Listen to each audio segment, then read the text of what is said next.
ஆண்டவராகிய இயேசுவின் நாமத்தினாலே இந்த காலை வேளையில கூட உங்களை யாவரையும் வாழ்த்துகிறேன். கர்த்தர் உங்களை ஆசீர்வதிப்பாராக. இந்த நாளிலே கூட ஏசாயா தீர்க்கதரிசன புஸ்தகம் 45 அதிகாரம் 17 வசனத்தை கூட வாசித்து தியானிக்கலாம்.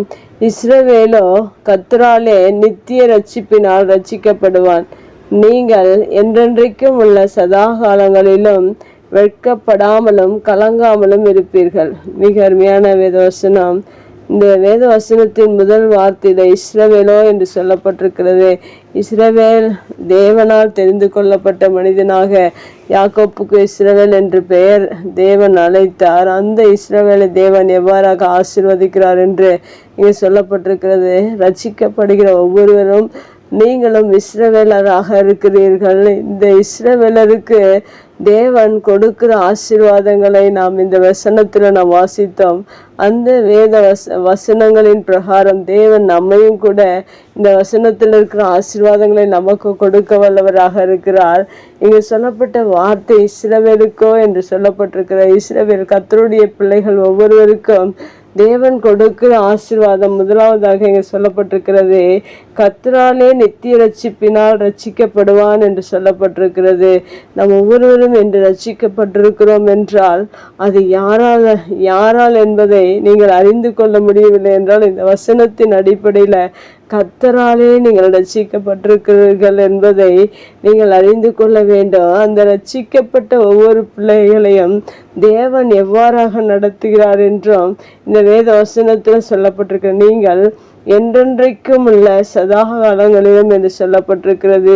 ஒரு சில நேரங்களில் மாத்திரமல்ல, தேவன் நம்மை ரட்சித்த நாள் முதற்கொண்டு நிமிடம் முதற்கொண்டு தேவன் சதா காலங்களிலும் நம் மரண பரியந்தம் எந்த நாளிலும் தேவன் எப்படி நம்மை நடத்துகிறார் என்றால் வெட்கப்படாமலும் கலங்காமலும் இருப்பீர்கள் என்று சொல்லப்பட்டிருக்கிறது. இந்த உலகத்தில் அநேக வெட்கம் அடையக்கூடிய காரியங்கள் அநேகம் உண்டு, கலக்கம் அடையக்கூடிய காரியங்கள் அநேகம் உண்டு.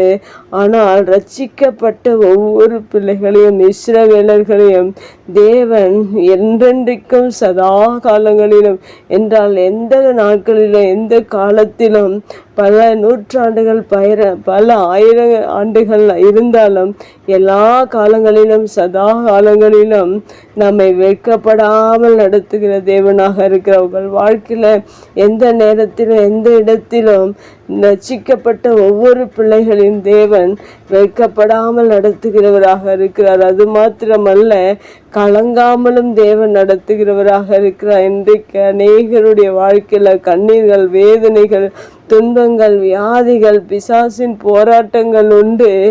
ஆனால் ரட்சிக்கப்பட்ட ஒவ்வொரு இஸ்ரவேலர்களையும் தேவன் வெட்கப்படாமலும் கலங்காமலும் இருப்பீர்கள் என்று சொல்லப்பட்டிருக்கிற இந்த வார்த்தையின் பிரகாரம் உங்களுடைய வாழ்க்கையில வெட்கம் கிடையாது, கலக்கம் கிடையாது. ஏனென்றால் தேவனால் நீங்கள் ரட்சிக்கப்பட்டிருக்கிறீர்கள், தேவனால் அழைக்கப்பட்டீர்கள், தெரிந்து கொள்ளப்பட்டிருக்கிறீர்கள்.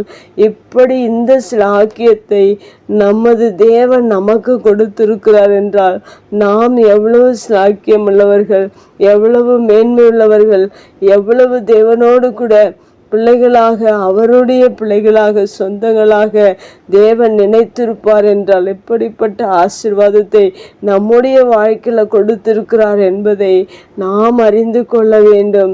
வெட்கம் நமது வாழ்க்கையில கிடையாது. ரட்சிக்கப்பட்ட பிள்ளைகளுடைய வாழ்க்கையில வெட்கம் இல்லாமல் தேவன் நடத்துகிறவராக இருக்கிறார், கலக்கம் இல்லாமல் தேவன் நடத்துகிறவராக இருக்கிறார்.